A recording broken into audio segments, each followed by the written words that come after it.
This channel does not promote any violent, harmful, or illegal activities. All content provided by this channel is meant for an educational purpose only. নমস্কার, আপনি দেখছেন TV9 Bangla. আমি দীপ রয়েছে আপনার সঙ্গে। দুর্গাপুরের কারখানায় ঝান্ডা হাতে শাসক দলের হম্বিতম্বি, অস্থায়ী কর্মীদের ঢুকতে বাধা দেওয়ার অভিযোগ। হাতে শাসকের ঝান্ডা থাকলেই প্রভাব খাটানো যায় কি? স্থানীয় বাসিন্দা হলেই চাকরি পাওয়ার দাবি যুক্তিগ্রাহ্য।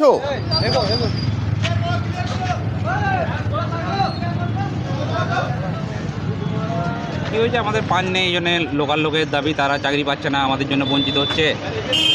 চাকরির জন্য আমরা লোকাল ওয়ার্ডের নয়, এই জন্য তাদের চাকরির জন্য বঞ্চিত হচ্ছে বলে আমাদেরকে বের করছে।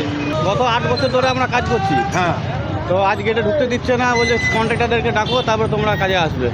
ঢুকতে দিল না? না, বলছে কতজন শ্রমিককে বার করবে? সবাই যত কাজ যাতে পাঞ্চিং না, সবাইকে বার করে দিচ্ছে। আমাদের সহকর্মী জয়ন্ত রয়েছেন আমাদের সঙ্গে টেলিফোন লাইনে। জয়ন্ত, শাসক দলের ঝান্ডা হাতে বলেই কি এত হম্বিতম্বি? দেখো, তুমি যেমন বললে শাসক দলের ঝান্ডা হাতে এই কারখানার, যেটা বেসরকারি কারখানা এবং লাভজনক কারখানা, সেই কারখানার প্রায় উৎপাদনের অনেকটা অংশই ব্যাহত হয়েছে। প্রায় 400 এই অস্থায়ী কর্মীকে আজকে ঢুকতে দেয়নি স্থানীয়রা। কিন্তু কারণটা কিন্তু অনেক আগে থেকে সেখানেও শাসক দলের প্রভাব কাজ করছে। আইএনটিটিউসি যারা নেতৃত্ব, তাদের বিরুদ্ধে অভিযোগ যে তারা টাকার বিনিময়ে বহিরাগত, অর্থাৎ স্থানীয় ছেলেদের কাছ থেকে টাকা নিতে পারবে না বলে টাকার বিনিময়ে বাইরে থেকে আসানসোল এবং বীরভূম থেকে বা পুরুলিয়া বাঁকুড়া থেকে প্রচুর ছেলেদের কাজ দিয়েছে, স্থানীয়দের কাজ দেওয়া হয়নি, সেই দাবি তুলেছে। এবং স্থানীয়রা তারাও তৃণমূলের মধ্যে যে দ্বন্দ্ব, সেটা কিন্তু প্রকাশ্যে আসছে। সেই জন্যই কিন্তু কারখানার যারা বেসরকারি কারখানা কর্তৃপক্ষ, তারা সমস্যায় পড়ছে। তারা কোনো কথা বলতে চাইছে না। তারা বলছে যে ইউনিয়নের সঙ্গে কথা বলে সমস্যা মেটানো হবে। অর্থাৎ শাসক দলের দুটো গোষ্ঠীর দ্বন্দ্বের জন্যই কারখানার উৎপাদন ব্যাহত হচ্ছে। দীপ, অনেক ধন্যবাদ তোমাকে জয়ন্ত।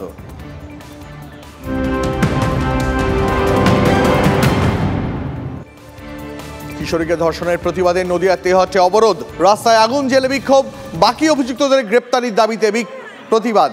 পুলিশ কর্মীর নেতৃত্বে নির্যাতিতার বাড়িতে হামলার অভিযোগ।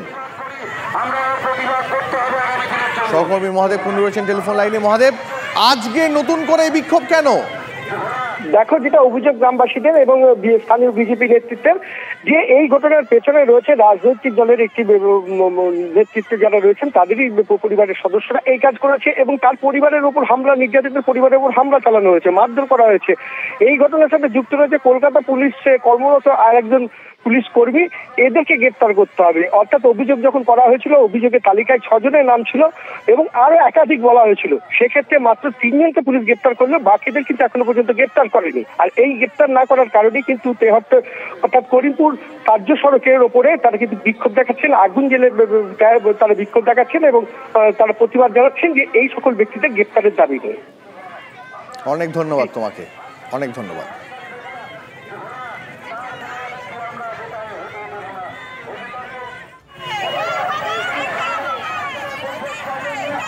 লজ্জার ছবি, সত্যি যে ছবি দেখতে হচ্ছে এই রাজ্যে, তেহট্টে যে ছবি গতকাল থেকে আমরা দেখাচ্ছি, এই ছবি সত্যি অত্যন্ত লজ্জার। গতকাল রাজনৈতিক প্রতিক্রিয়া আপনাদের দেখিয়েছি, আর আজ রাস্তায় বাসিন্দাদের, স্থানীয় বাসিন্দাদের তাদের পথ অবরোধ, টায়ার জ্বালিয়ে বিক্ষোভের ছবি দেখাচ্ছি। কিশোরীকে ধর্ষণের প্রতিবাদে নদিয়ার তেহট্টে অবরোধ, রাস্তায় আগুন জ্বেলে বিক্ষোভ, বাকি অভিযুক্তদের গ্রেপ্তারির দাবিতে বিক্ষোভ। অভিযুক্ত পুলিশ কর্মীকে গ্রেপ্তারির দাবিতে বিক্ষোভ বিজেপি ও গ্রামবাসীদের।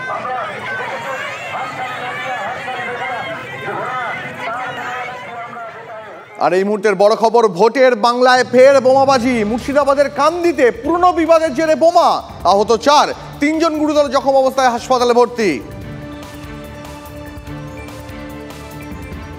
ভোটের বাংলায় বোমাবাজির যেন শেষ নেই। আবার ঘটনাস্থল মুর্শিদাবাদের কান্দিতে পুরনো বিবাদের জেরে বোমা, আহত 4, 3 জন গুরুতর জখম অবস্থায় হাসপাতালে ভর্তি।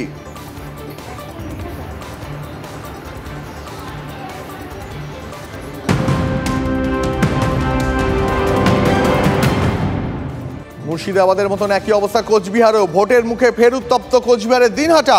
বিজেপির ফ্ল্যাগ ফেস্টুন ছেঁড়ার অভিযোগ শাসক দলের বিরুদ্ধে। অভিযোগ, গতরাতে শালমারা গ্রামে বিজেপি কর্মীকে মারধর করা হয়। প্রতিবাদে পথ অবরোধ বিজেপির, ঘটনাস্থলে পুলিশের বিশাল বাহিনী। মারধর ও ফ্ল্যাগ ফেস্টুন ছেঁড়ার অভিযোগ অস্বীকার করেছে শাসক দল।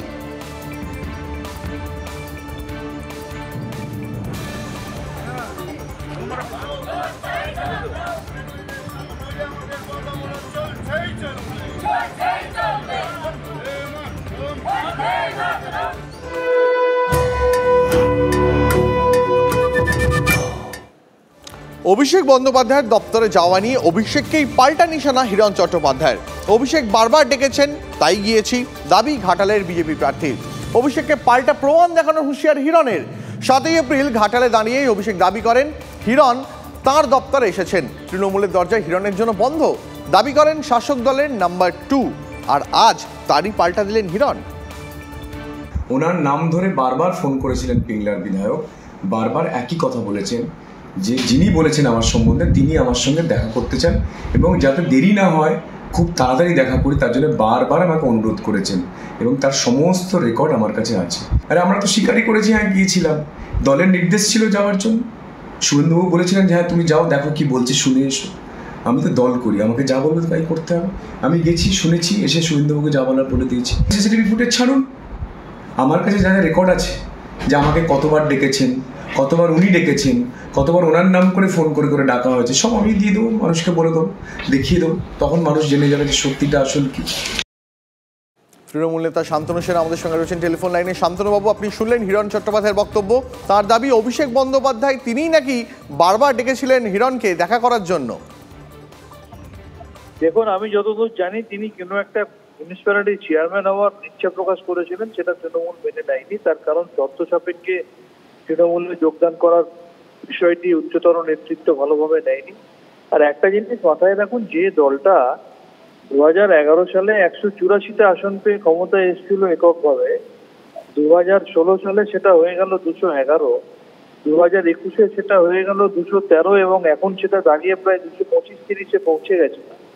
সেই দলটার কি প্রয়োজন পড়বে যে অন্য দল থেকে নেতা বিধায়ক বানিয়ে এনে সরকারের দায়িত্ব টিকিয়ে রাখার? এই অপারেশন লোটাস তো বিজেপি করে।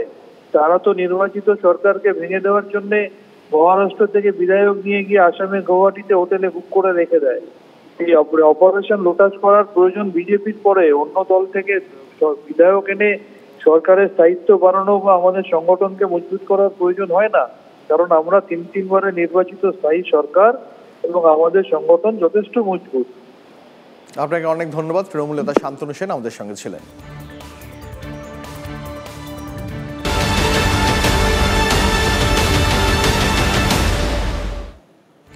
প্রথম দফায় রাজ্যে 3 কেন্দ্রের ভোটের প্রচার আগামীকাল শেষ হচ্ছে। 19 এপ্রিল প্রথম দফায় ভোট কোচবিহার, জলপাইগুড়ি ও আলিপুরদুয়ারে। শেষ লগ্নে প্রচারে ঝাঁপিয়েছেন প্রার্থীরা।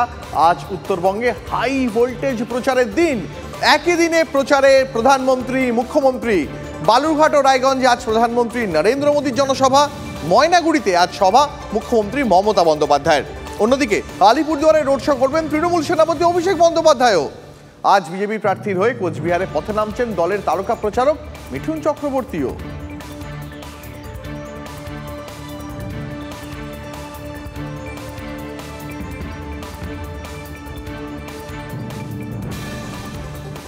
একই দিনে উত্তর ও দক্ষিণ দিনাজপুরে ভোটের প্রচারে প্রধানমন্ত্রী।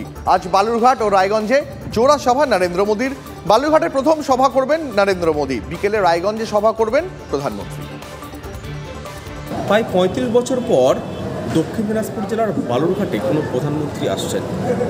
ভারতের প্রধানমন্ত্রী নরেন্দ্র মোদী বালুরঘাটের যিনি বিজেপি প্রার্থী রয়েছেন সুকান্ত মজুমদারের সমর্থনে জনসভা করতে আজকে তিনি বালুরঘাট রেল স্টেশন সংলগ্ন মাঠে আসছেন। আজ দুপুর 2টোর পর তার চপার নামার কথা রয়েছে বালুরঘাট রেল স্টেশন সংলগ্ন মাঠে। তারপর তিনি জনসভা করবেন। এখান থেকে জনসভা করে তিনি বেরিয়ে যাবেন রায়গঞ্জের উদ্দেশ্যে। এদিকে সকাল থেকে কিন্তু দলীয় কর্মী সমর্থক এবং উৎসুক জনতার ভিড় লক্ষ্য করা যাচ্ছে। সভামঞ্চ কেমন হয়েছে তা দেখার জন্য ভিড় সব থেকে বেশি। প্রাতঃভ্রমণ করতে করতে অনেকে একবার দেখে যাচ্ছেন সভামঞ্চ। এখান থেকে আজ কি বার্তা দেন দলীয় কর্মী সমর্থক ও জেলা নেতৃত্বের উদ্দেশ্যে সেদিকে কিন্তু তাকিয়ে রয়েছে রাজনৈতিক মহল। দক্ষিণ দিনাজপুর জেলা থেকে রূপক সরকারের রিপোর্ট, টিভি 9 বাংলা।